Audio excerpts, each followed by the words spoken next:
श्री गुरुदेव दत्त श्रीपादराजम शरणं प्रपद्ये. श्रीपाद श्रीवल्लभ चरित्रामृत अध्याय 8 पान क्रमांक 66. भीष्माचार्य शरशय्येवर असता युधिष्ठिरास हितोपदेश केला. भीष्म म्हणाले, कुकर्म घडत असता शक्यतो त्याचा विरोध केला पाहिजे किंवा अधर्म घडत असलेल्या त्या स्थळाचा त्याग केला पाहिजे. यावर द्रौपदी खुदकन हसली. त्यावर भीष्म म्हणाले, ज्यावेळी द्रौपदीचा मानभंग झाला तेव्हा माझे वागणे अनुचित होते, कारण त्यावेळी मी दुर्योधनाच्या आश्रयात होतो. त्याच्या अन्नसेवनाने माझे रक्त कलुषित झाले होते व बुद्धी भ्रष्ट झाली होती. आता ते कलुषित रक्त माझ्यात नसून बुद्धी कल्मशरहित झाली असून ज्ञानोदय झाला आहे. भीष्माचार्य शरशय्येवर आहेत, तर त्यांना शरशय्या कोणी करून दिली होती? तर अर्जुनानेच करून दिली होती. पण शरशय्येवर असताना सुद्धा ते चिरंजीव असल्यामुळे त्यांचं प्राणोत्क्रमण झालेलं नव्हतं, कारण त्यांच्या इच्छेवर अवलंबून होतं की कधी देह सोडायचा. म्हणजे ही काहीतरी वेगळीच शक्ती सिद्धी त्यांच्याकडे होती. 8 चिरंजीवांपैकी त्यांचं नाव घेतलं जातं आणि त्यावेळेला दक्षिणायन चालू होतं. त्यामुळे त्यांनी ठरवून उत्तरायण सुरू होईपर्यंत प्राण तसाच ठेवला आणि म्हणतात उत्तरायण सुरू झाल्यावर प्राण सोडला. आता ही शरशय्या काय होती? तर खालून उभे बाण होते आणि त्या बाणांवर त्यांना असं कम्फर्टेबली झोपवलं होतं. आणि डॉक्टर B.K. अय्यंगार पुण्याचे योगाचार्य, त्यांनी शरपंजरासन तयार केलं होतं. एक खेळ्यांचे पाट बनवले ते, त्याच्यावर झोपलं त्या विशिष्ट अँगलमध्ये की हृदयाची शक्ती वाढायची. म्हणजे हृदयाची शक्ती वाढवणं हे त्यावेळेला गरजेचं असावं. आणि अशा स्थितीमध्ये ते युधिष्ठिरांना हितोपदेश करतायत. उपदेश नाही, हा हिताचा उपदेश आहे. असं म्हणतात की विष्णू सहस्त्रनामसुद्धा तेव्हाच त्यांनी सांगितलं, तो उपदेशच आहे. आणि युधिष्ठिराला उपदेश केला, म्हणजे धर्मराजांना उपदेश केला. मग भीष्म काय म्हणाले त्यावेळेला, कुकर्म जर घडत असेल कुठे तर शक्यतो त्याला विरोध केला पाहिजे आणि अधर्म घडत असलेल्या स्थळाचा त्याग केला पाहिजे. आता कुकर्म कशाला म्हणायचं? आणि तिथे ते जर सुरू असेल कुठे तर त्याला विरोध केला पाहिजे ना. मग माझ्या मनात असा विचार आला की जर कुठे कुकर्म चालू असेल तर मी विरोध करतो का? त्यावेळेला मी फक्त स्वतःचा विचार करतो, स्वतःला वाचवा, आपल्याला काय करायचं आहे जाऊ दे ना, त्याचं तो बघेल, त्याचं नशीब, त्याचं प्रारब्ध, असा विचार करण्याची वृत्ती माझी आहे का कुकर्म घडत असताना त्याचा विरोध केला पाहिजे असं मला वाटतं आणि मी त्या दृष्टीने काही कृती करतो. आता भगवान श्रीकृष्ण काय सांगतात?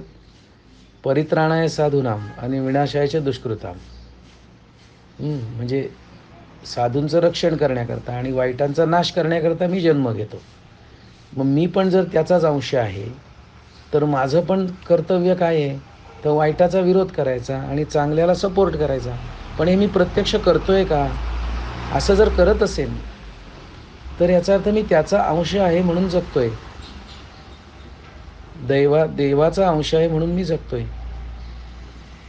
पुढे म्हटलंय की अधर्म घडत असलेल्या त्या स्थळाचा त्याग केला पाहिजे. म्हणजे जिथे अधर्म घडतोय, अधर्म करणं आणि अधर्म घडणं, कोणी अधर्म करतोय तर तो कुकर्म करतोय आणि अधर्म घडतोय असं जर कुठे जाणवलं तर तिथे थांबू नका असं त्यांनी सांगितलं. आता हे झाल्यानंतर हा झाला उपदेश, हितोपदेश. म्हणजे युधिष्ठिरांनी कसं वागावं जीवनात हे भीष्म सांगतायत.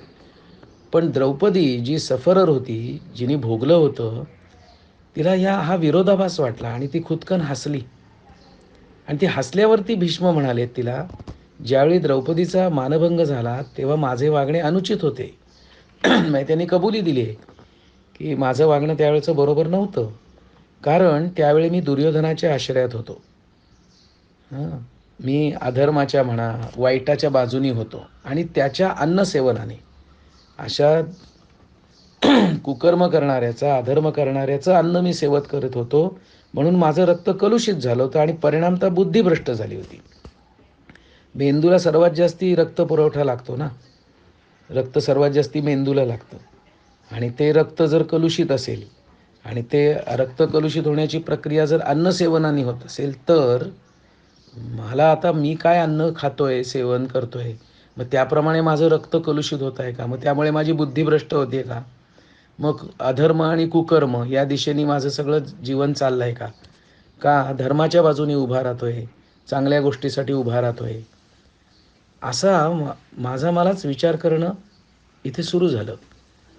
त्यामुळे अन्न सेवन किती महत्त्वाचं आहे, ते कोणाचं अन्न खातोय मी, फुकट मिळालं म्हणून हवं आहे का मला, का कष्ट करूनच मला हवं आहे, असे वेगवेगळे विचार मनात यायला लागले आणि बुद्धी भ्रष्ट झाली तर सगळंच भ्रष्ट होणार आहे. पुढे ते म्हणतात आता ते कलुषित रक्त माझ्यात नाही, कारण ते अर्जुनाने जे बाण मारले ना त्या शरीरातून ते सगळं रक्त गेलं आणि बुद्धी कल्मशरहित झाली आता आणि ज्ञानोदय झाला आहे. म्हणजे बुद्धी कल्मशरहित झाल्याशिवाय ज्ञानोदय नाही. बुद्धी कल्मशरहित होण्यासाठी अशुद्ध रक्त बाहेर जाणं आवश्यक आहे. म्हणजे डिटॉक्स ज्याला हल्ली म्हणतात की अशुद्धता बाहेर गेली पाहिजे, विषद्रव्य बाहेर गेली पाहिजेत, ही प्रक्रिया त्यांची घडली आणि त्यांच्या मनात वेगळे विचार यायला लागले आणि ते विचार ते आता सांगतायत की कुकर्म घडत असता शक्यतो त्याचा विरोध केला पाहिजे किंवा अधर्म घडत असलेल्या त्या स्थळाचा त्याग केला पाहिजे.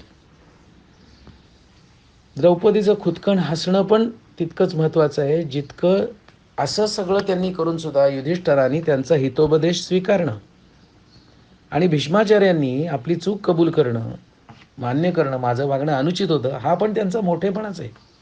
मी माझ्या किती चुका कबूल करतो, कितीपणे प्रांजळपणे कबुली देतो माझ्या चुकांची, मूर्खपणाची, असा प्रश्न मनात येतो.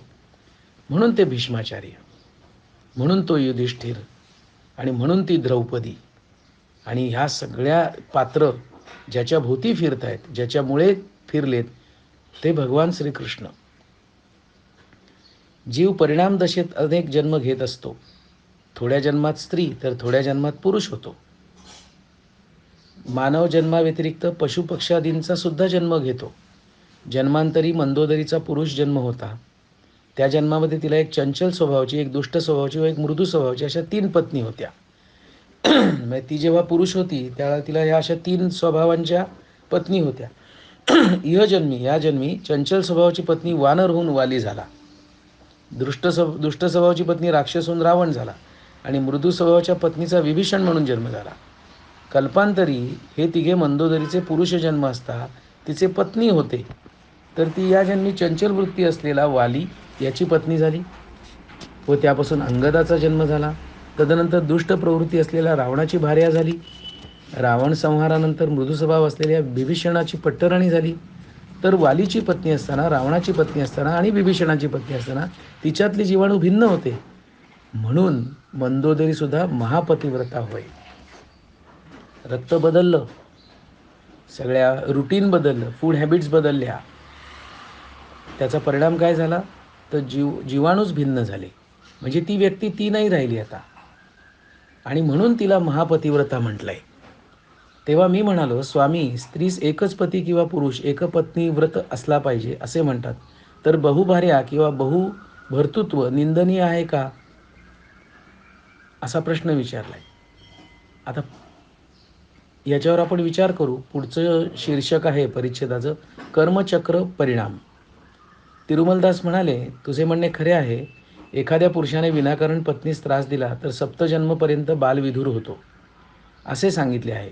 एखादा पुरुष 4-5 स्त्रियांशी विवाह केल्याने पुढील जन्मी हा पुरुष स्त्री जन्म घेतो व त्या 4-5 स्त्रिया त्याची कामवासना व संस्कारशील न झाल्याने पुरुष जन्म घेऊन त्या स्त्रीचा उपभोग घेतात. एका जन्मी असे झाल्यास व्यभिचार दोष घडतो. जर विभिन्न जन्म घेऊन प्रत्येक जन्मी एकाशी विवाह केल्याने दोष नाही. हा कालचक्राचा प्रभाव आहे. असल्या कित्येक आश्चर्यकारक घटना या महाचक्रात घडत असतात. स्त्री जन्म घेतल्यास त्या जन्मासंबंधित धर्माचे आचरण केले पाहिजे. पुरुष जन्म घेतल्यास त्या संबंधित धर्माचे आचरण केले पाहिजे. पती पत्नीमध्ये कलह उत्पन्न करणाऱ्या व्यक्तीचा पुढचा जन्म स्त्री अथवा पुरुष न होता नपुसक होतात व संसार सुखास वंचित होऊन दुःखी होतात. म्हणजे नवरा बायकोत भांडणं लावणारे नपुसक होतात असं म्हणतात. मांसाहार निषिद्ध आहे. समजा एखादी व्यक्ती एका शेळीचा वध करून 4 चौघांबरोबर मांसाहार करते. त्या शेळीस प्राणोत्क्रमण समयी अत्यंत पीडा होते. तिचे पीडित स्पंदन वायुमंडलात वावरत असतात. बाबा रे, वायुमंडलात पीडामय व आनंदमय स्पंदने असतात. सत्कर्मांमुळे आनंदमय स्पंदने व दुष्कर्मांमुळे पीडामय स्पंदने उत्पन्न होतात. मृतशेळीने मारून खाल्लेल्या 4 मानवांचा सूड घ्यावा अशा इच्छेने प्राण त्याग झालेला असल्याने मानव जन्म घेते व मांसभक्षण केलेल्या मानवांना शेळीचा जन्म होतो. म्हणून मानवांनी क्षमागुणाचे अवलंबन केले पाहिजे. सात्विक व्यक्ती शेळीस पाहिल्यावरही त्याचे मांस भक्षण करू इच्छित नाही. जरी ती शेळी पूर्वजन्मी मारलेल्या मनुष्यास क्षमा करील तर त्या शेळीस प्राणदान केल्याचे पुण्य लाभून तिचे कर्मचक्र थांबते. कॉज इफेक्ट रिलेशनशिप आणि ते कॅरी फॉरवर्ड होत आहे पुनर्जन्म, असा मुद्दा इथे मांडत आहेत. हे सगळं जाणून करण्याकरता शांत मन आणि कुशाग्र बुद्धी ही पायाभूत गरज आहे. जसं अथ योगानुशासनम, अथ ब्रह्मजिज्ञासा, अथ ज्ञानजिज्ञासा, अथ योग जिज्ञासा. हा जो अथ आहे तो अथ म्हणजे शांत मन आणि कुशाग्र बुद्धी. मग ह्या गोष्टी डिकोड होऊ शकतात, लक्षात येऊ शकतात, कळू शकतात. तेव्हा आपणही शांत मन आणि कुशाग्र बुद्धी होण्याकरता सद्गुरूंच्या चरणी ध्यानस्थ होऊया. श्री गुरुदेव दत्त. श्री गुरुदेव दत्त. श्रीपादराजं शरणं प्रपद्ये. श्रीपाद श्रीवल्लभ चरित्रामृत, अध्याय 8, पान क्रमांक 67-68. पिठिकापुरीच्या रहिवाशांचे सामूहिक पुण्य व सामूहिक पाप एकाच वेळेस फलित झाल्याने श्रीपाद श्रीवल्लभांच्या जन्मास कारणीभूत झाले. 2 शिवाय जन्म नाही, पुण्य आणि पाप ह्याच्याशिवाय जन्म नाही असं म्हणायचं आहे का यांना इथे? काही रहिवाशांचं सामूहिक पुण्य होतं आणि काही रहिवाशांचं सामूहिक पाप होतं. हे दोन्ही मिळून फलित झालं एकाच वेळेस आणि त्यामुळे श्रीपाद श्रीवल्लभांचा जन्म झाला का? कोणाचं तरी पाप आणि कोणाचं तरी पुण्य यामुळे श्रीपाद श्रीवल्लभांचा जन्म होतो का? म्हणजे पाप करणारे आणि पुण्य करणारे हे ठरवतात का श्रीपाद श्रीवल्लभांचा जन्म होणार का नाही? का ह्याचा काही वेगळा अर्थ आहे? पुण्यवान लोकांनी श्रीपादास श्री दत्तप्रभू असल्याचे जाणले व अधिक पुण्यफल प्राप्त करते झाले, तर पापीजन श्रीपाद श्रीदत्त असल्याचे नाकारून अधिक पापाचे भागीदार होत झाले. म्हणजे ज्याच्या त्याच्या प्रोग्रामिंगप्रमाणे त्याच्यातून रिॲक्शनचं आउटपुट निघालं. श्री दत्ताची आराधना करीत असून श्रीपादांची निंदा करणाऱ्यास रौरवादी नरकाची प्राप्ती होते. विषय न समजल्यास मौन धारण करणे उचित होय. हे खूप महत्त्वाचं वाटतंय वाक्य. विषय जर समजला नाही तर मौन धारण करणे उचित होय. आणि समजणं म्हणजे काय? तर अभ्यास प्रक्रिया जर पूर्ण झाली तर तो विषय समजला. श्रवण, मनन, चिंतन, डिबेट, डिस्कशन, निजध्यास या सारी 6 स्टेप जर झाल्या तर ते समजलं. आणि समज झाल्यानंतर बोलणं आणि न समजता बोलणं म्हणजे अभ्यास प्रक्रिया त्याला लागू न करता बोलणं, त्याच्याऐवजी मग अशा वेळेला विषय समजला नसेल, आपल्याला अभ्यास प्रक्रियेचा वापर करता आला नसेल तर मौन धारण करणं. असं मी करतो का जरा काही थोडंसं समजलं तरी वक्तव्य द्यायला लागतो, लगेच मतं व्यक्त करतो, असा माझ्या मनात विचार आला. पण त्या दिव्य भव्य अशा मंगल स्वरूपावर निंदापवाद लादणे योग्य नव्हे. त्यांच्या मुखास मंगलारती करीत पायांवर खिळे ठोकणारे असे लोक सुखव्याधींनी ग्रस्त होतील. एवढेच नव्हे, श्री दत्तात्रेयांनी आपल्या अनुग्रहाने एका विचित्र अशा योगशक्तीचा समावेश केला. पुण्यवान जनास केवळ नामस्मरणाने अप्रयत्नाने सर्व मनोरथ पूर्ण होत, तर पापीजन श्रीपादांची निंदा केल्याने त्यांच्यावर नाना प्रकारचे विघ्न व अनिष्ट कोसळत. श्रीपादांचे अग्निस्वरूप आहे. त्यांनी धारण केलेले अग्निवस्त्र होय. ते पवित्र योगाग्नी स्वरूप असून त्यांच्या पादुकांचा महिमा वर्णन करण्यास युगेही कमी पडतील. वेद उपनिषदसुद्धा त्यांच्या पादुकांचे वर्णन करण्यास असमर्थ आहेत. किती युग झाले, किती कल्प लोटले, केवढे वेळा सृष्टी स्थिती लयक्रम पूर्ण झाले, पण श्रीदत्त ते श्रीदत्तच. ते अद्वितीय असून साक्षात श्रीपाद श्रीवल्लभ आहेत. सृष्टीतील प्रत्येक अणू या परमसत्याचे साक्षीदार आहेत. स्वयंभू दत्ताची पुनःप्रतिष्ठा असं शीर्षक आहे. श्री पिठिकापुरास एका अवधूताचे आगमन झाले. ते उन्मत्त अवस्थेत असलेले सिद्धपुरुष होते. त्यांचे वागणे अतिविचित्र होते. कोणास आशीर्वाद द्यायचे असले तर शिवीगाळी करीत असा त्यांचा विचित्र स्वभाव होता. कोणाची स्तुती केली तर त्या व्यक्तीचे पुण्य क्षीण होत असे. पिठिकापूरवासियांनी त्या सिद्धास स्वयंभूदत्त कोठे आहेत असे विचारले. तेव्हा ते सिद्ध पुरुष म्हणाले की श्री दत्त सकळ पुण्यक्षेत्रात स्नान करून सध्या एका नदीत आहेत. भक्तांनी खूप शोधायचा प्रयत्न केल्यावर एका नदीत स्वयंभू श्री दत्ताची मूर्ती सापडली. एका शुभमुहूर्तावर त्या मूर्तीची पुनःप्रतिष्ठा सर्व मंगलप्रद अशा सुमती महाराणी व ब्रह्मतेज असलेले श्री अप्पलराज शर्मा यांनी केली.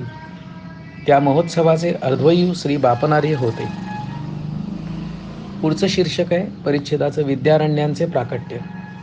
मंदिरात मूर्तीची पुनःप्रतिष्ठा झालेल्या दिवशी श्री बापनार्यांनी त्या सिद्धपुरुषास आपल्या घरी भिक्षेस येण्याची विनंती केली. आजोबांच्या घरी त्या सिद्धास श्रीपादांचे दर्शन झाले. केवळ 2 वर्षाच्या त्या बालकास पाहिल्यावर त्या सिद्धाच्या मनात पुत्रवात्सल्य उत्पन्न झाले.